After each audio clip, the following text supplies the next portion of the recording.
Hello, you all. I just finished working out, and I got this question that was texted me during my workout, so I'm going to answer real quick. Right, I'm getting me some water now at the store. I'm going to answer this question real quick. Um, the question was: is there any other biblical scripture that shows how to use credit, leverage credit to build wealth? I'm going to tie this into this topic of why you want to be an investor and not the CEO and not the boss, right? So is there any other scripture in the Bible? Yeah, it is. I just love 2 Kings chapter 4, right? You all come in, share this on your timeline. Let me see if I can cut the light off. Hit the like, hit the share button. Not much light, but let's go. Um, Matthew 25, right? Matthew 25. 2 Kings chapter 4. Elisha, the prophet, told the widow woman to go borrow vessels, right? Use her credit. He said to borrow as many as you can. Borrow as much as you can, not a few, right? Borrow means to borrow. Borrow in that term or that age meant she leveraged her name. She used her good name and good standing, and she went to her neighbors. And he said, don't just go to your local neighbors, go to your neighbors that's afar. Get the highest credit limit that you can, right? Borrow as many pots as you can. And we're going to look at Matthew 25:25. Matthew 25:25. The servants, right? The servant, they received the money from the master. They did not use their own money. They used OPM, other people's money. We also call it TBM, the bank's money, right? When the servants got the money or received the money from their master, it was not their own money.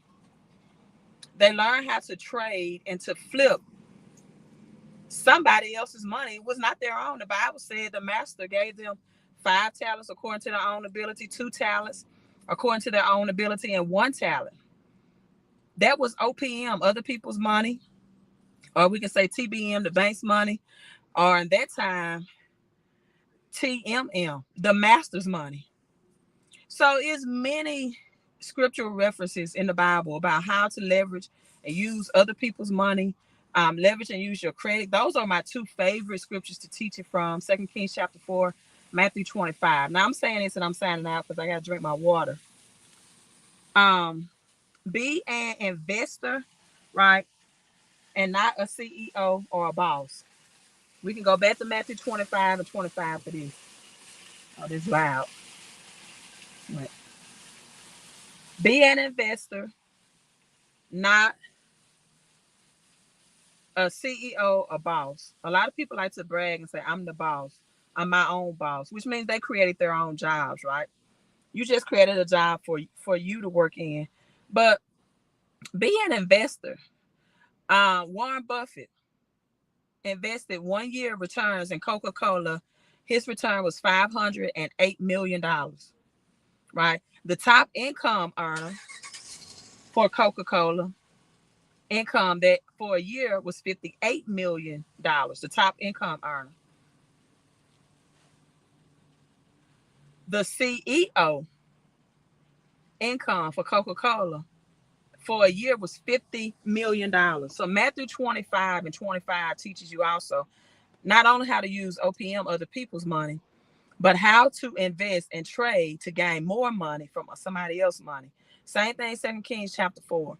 She leveraged and used her credit. She built a home-based business, used somebody else's money. Credit, you leverage her name and business, used somebody else's money, and made more money.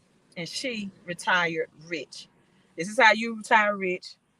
She had hired her sons to work for her in a home-based business.